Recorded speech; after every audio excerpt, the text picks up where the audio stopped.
Albert Einstein once said, everybody's a genius, but if you judge a fish by its ability to climb a tree, it will live its whole life believing that it is stupid.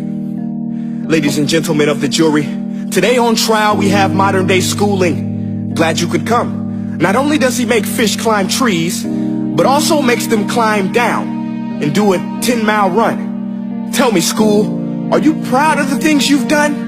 Turning millions of people into robots, do you find that fun? Do you realize how many kids relate to that fish? Swimming upstream in class, never finding their gifts, thinking they are stupid, believing they are useless? Well, the time has come, no more excuses. I call school to the stand and accuse him of killing creativity, individuality, and being intellectually abusive. He's an ancient institution that has outlived his usage.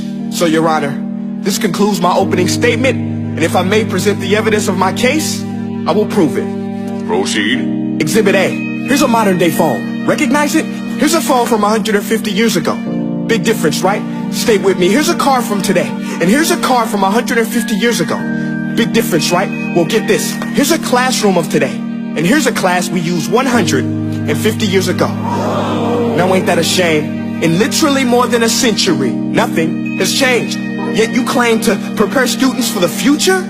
But with evidence like that, I must ask, do you prepare students for the future or the past? I did a background check on you and let the record show that you were made to train people to work in factories, which explains why you put students in straight rows, nice and neat, tell them sit still, raise your hand if you want to speak, give them a short break to eat, and for 8 hours a day tell them what to think. Oh, and make them compete to get an A letter which determines product quality, hence grade A of meat. I get it. Back then, times were different. We all have a past. I myself am no Gandhi. But today, we don't need to make robot zombies. The world has progressed. And now we need people who think creatively, innovatively, critically, independently, with the ability to connect. See, every scientist will tell you that no two brains are the same. And every parent with 2 or more children will confirm that claim.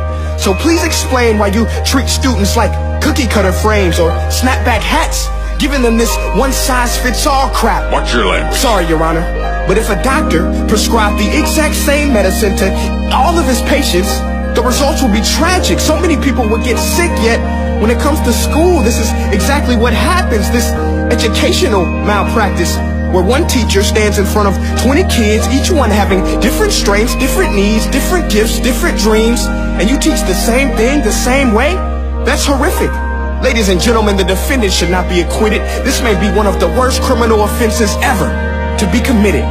And let's mention the way you treat your employees. Objection. Overruled. I want to hear this. It's a shame. I mean, teachers have the most important job on the planet, yet they're underpaid? No wonder so many students are short-changed. Let's be honest.